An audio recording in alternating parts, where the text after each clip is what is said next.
अस्सलाम वालेकुम dear students, मैं हूं डॉक्टर हाफिज़ रफ़ीक और क्वाड्रेटिक्स के नए लेक्चर के साथ आपको वर्चुअल लिंक पे खुश आमदीद कहता हूं। तो आइए आगाज़ करते हैं।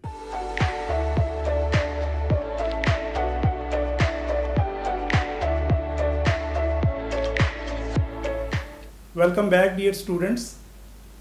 आपको ये इम्पॉर्टेंट बात बतानी है कि क्वाड्रेटिक्स का डिफ़िकल्टी लेवल राइज कर गया है, तो आपको फर्दर प्रैक्टिस की ज़रूरत है। तो आप मेरी बुक लीजिए और उसकी एक्सरसाइजेस के क्वेश्चन को सॉल्व कीजिए और उसके बाद पास पेपर को अटेम्प्ट कीजिए। तो आइए आज के लेक्चर का आगाज़ करते हैं। क्वाड्रेटिक्स के लेक्चर नंबर 11 में हम पार्ट 2 आज डिस्कस करेंगे। तो इसमें हम एग्जाम्पल सॉल्व करते हैं। तो सबसे पहले एग्जाम्पल नंबर 3 है। इसकी स्टेटमेंट मैं रीड करता हूँ। Sketch the graph of y equal to -x² plus 4x minus 5। इसका सोल्यूशन स्टार्ट करते हैं।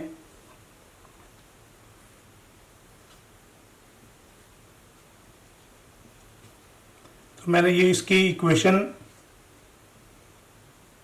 एज इट इज लिख दी है।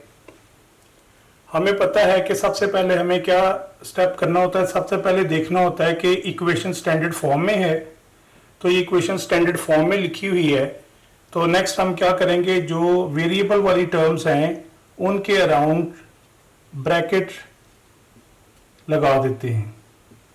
तो x² -x² प्लस 4x के अराउंड हमने ब्रैकेट लगा दी है। अब हमें क्या करना है कि x² का कोएफिशिएंट 1 बनाना है। तो इसमें ये करते हैं, यहाँ पर -1 है बेसिकली। तो -1 से बाहर मल्टीप्लाई करते हैं और हर टर्म को जो ब्रैकेट के अंदर है बैलेंस करने के लिए -1 से डिवाइड कर देते हैं। तो देखें जरा, y equal to -1 -x² over -1 plus 4x over -1 और -5 मैंने ये लिख दिया यहाँ पर। इसको इसके साथ कैंसिल करते हैं और 4 को -1 से डिवाइड करेंगे तो ऑब्वियसली यहाँ माइनस साइन आ जाएगा। तो y is equal to -x² -4x -5। Next step हमें क्या करना है, कंप्लीटिंग स्क्वायर करने के लिए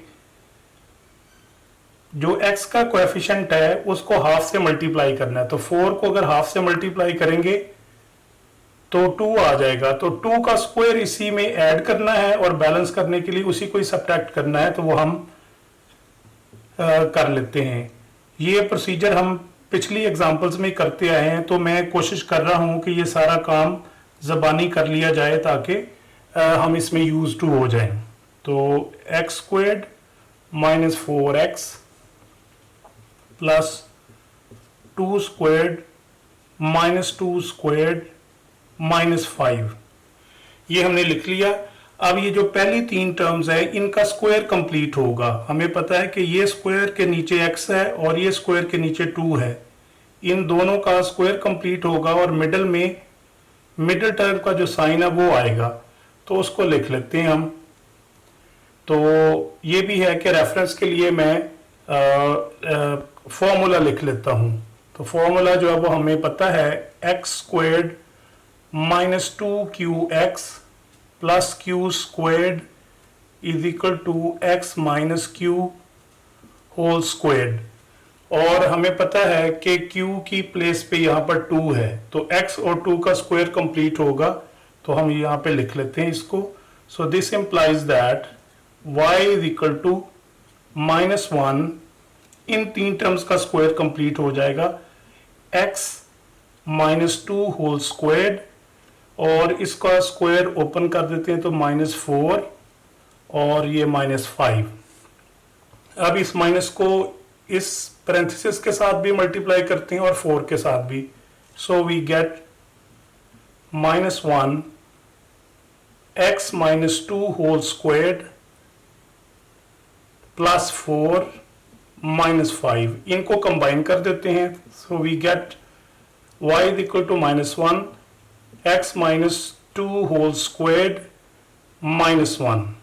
तो ये हमारी इक्वेशन जो थी गिवन फंक्शन की जो इक्वेशन थी वो स्टैंडर्ड फॉर्म में आ गई, क्योंकि ग्राफ को स्केच करने के लिए कंप्लीटेड स्क्वायर फॉर्म की हमें ज़रूरत होती है। तो वो हम इसको ले आए हैं, तो हम यहाँ पर इसको लिख लेते हैं। ये जो इक्वेशन इसको 1 मार्क कर लेते हैं, स्टैंडर्ड इक्वेशन लिखते हैं। तो स्टैंडर्ड इक्वेशन क्या होती है, A X minus H whole squared plus K, या इसको जनरल इक्वेशन भी कह सकते हैं कंप्लीटेड स्क्वायर फॉर्म की, अगर कोई हमारे पास क्वाड्रेटिक फंक्शन हो। तो 1 को और 2 को कंपेयर करते हैं, तो a की वैल्यू -1, a की वैल्यू -1, h की वैल्यू डायरेक्टली हम 2 लिख देते हैं। हमें यह पता है कि अगर यहाँ माइनस साइन हो तो यहाँ माइनस साइन हो, तो जो नंबर होता है वही h की वैल्यू होती है, तो दैट इज 2, और k की वैल्यू हमने -1 ये लिख ली। अब हम आगे प्रोसीड करते हैं कि a जो है वो हमें बताएगा कि पैराबोला किस तरफ को ओपन होगा, उसके वर्टेक्स के कोऑर्डिनेट्स क्या होंगे, 2 और -1 होंगे। तो ये इसको लिखते हैं। तो a की वैल्यू जो है वो -1 है और ये लेस देन 0 है। इसका मतलब है कि पैराबोला जो होगा वो towards negative y axis open होगा। तो मैं इसको ऐसे लिख देता हूं। तो यहां पर वर्टेक्स के कोऑर्डिनेट्स यानी टर्निंग पॉइंट क्या होंगे, 2 और -1। ये हमने इसको लिख दिया है। अब हमें एक्स इंटरसेप्ट चाहिए कि पैराबोला एक्स एक्सिस को कहां कहां पे कट करेगा। तो उसके लिए हम क्या करते हैं, जो कंप्लीटेड स्क्वायर फॉर्म आई है that is -1 x minus 2 whole squared -1 is equal to 0। इसको सॉल्व करके x की वैल्यूज निकालते हैं x इंटरसेप्ट के लिए। So we get x minus 2 whole squared is equal to 1। हमने -1 को इधर शिफ्ट किया तो पॉजिटिव 1 हो गया, और इसके बाद इसको -1 से डिवाइड किया तो ये -1 आ गया। और यहाँ पर x माइनस 2 की वैल्यू कैसे आएगी, इसका हम स्क्वायर रूट ले लेते हैं -1 का। तो x की वैल्यू आ गई 2 प्लस माइनस, ये हमारे पास x इंटरसेप्ट आ गया। तो ये रियल वैल्यूज नहीं है। इसका मतलब यह है कि पैराबोला x एक्सिस को कहीं भी कट नहीं करेगा। तो ये हमने डिसाइड कर लिया। पहली बात है कि पैराबोला डाउनवर्ड ओपन होगा, उसके टर्निंग पॉइंट के कोऑर्डिनेट्स 2 और -1 होंगे, वो x एक्सिस को किसी भी जगह पे कट नहीं करेगा। और नेक्स्ट है कि y इंटरसेप्ट जो है वो क्या होगा। तो यहां पर आगे थोड़ा सा लिख लेते हैं कि roots are not real, roots are not real, ये हमने लिख दिया। और नेक्स्ट y इंटरसेप्ट है वो हमारे पास इक्वेशन ये लिखी हुई है।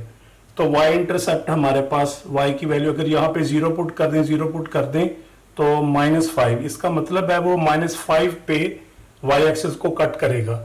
तो अब हम क्या करते हैं, हमारे पास जो इंफॉर्मेशन है, parabola will open downwards with turning points 2 and -1.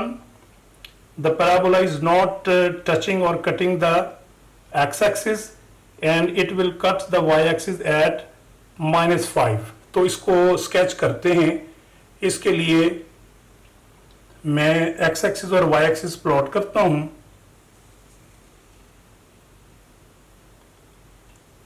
ये मैंने y-axis बना दिया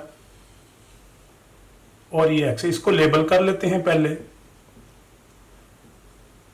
और y डैश ये। तो सबसे पहले हमने डिसाइड करना है कि ये डाउनवर्ड ओपन होगा यहाँ कहीं। टर्निंग पॉइंट पहले ढूंढे, वो कौन से, 2 और -1।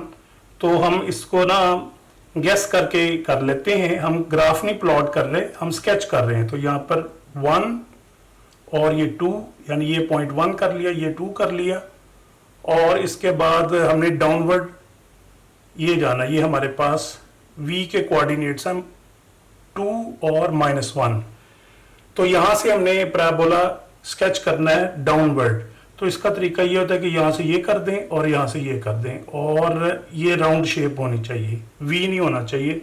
यहाँ पर भी एरो लगा देते हैं, यहाँ पर भी एरो लगा लेते हैं, ताकि इसको एक्सटेंड करना पड़े तो हम कर सकते हैं।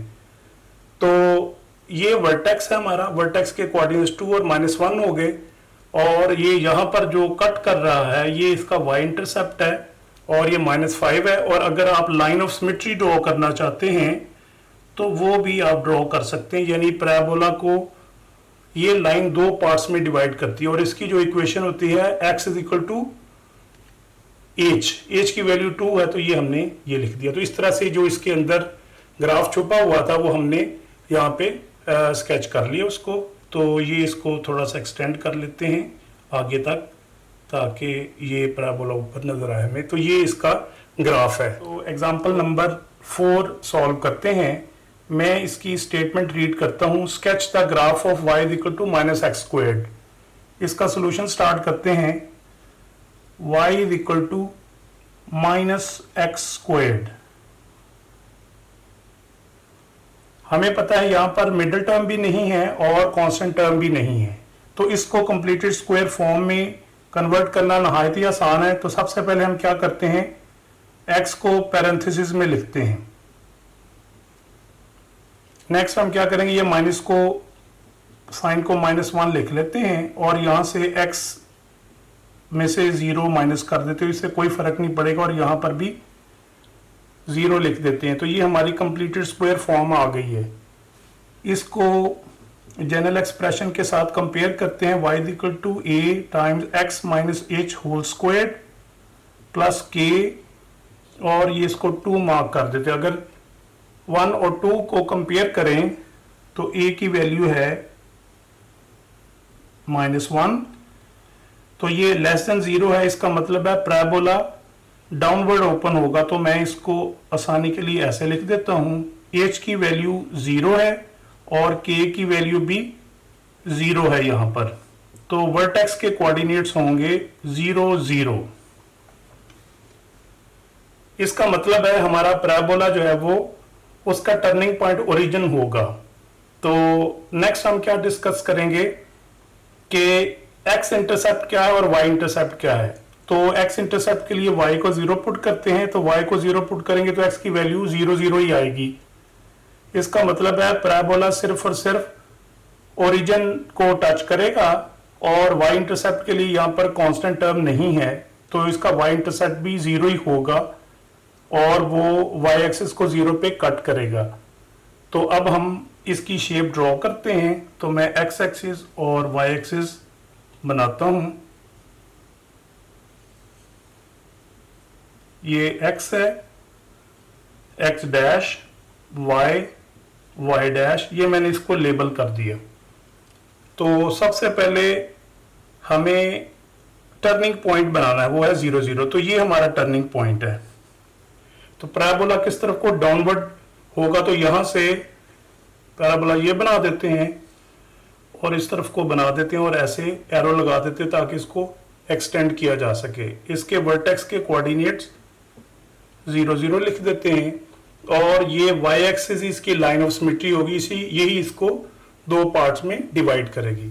उम्मीद है आपको लेक्चर समझ में आया होगा, और अगर मेरा लेक्चर पसंद आए तो लाइक कीजिए और मेरे चैनल को सब्सक्राइब कीजिए। Thank you.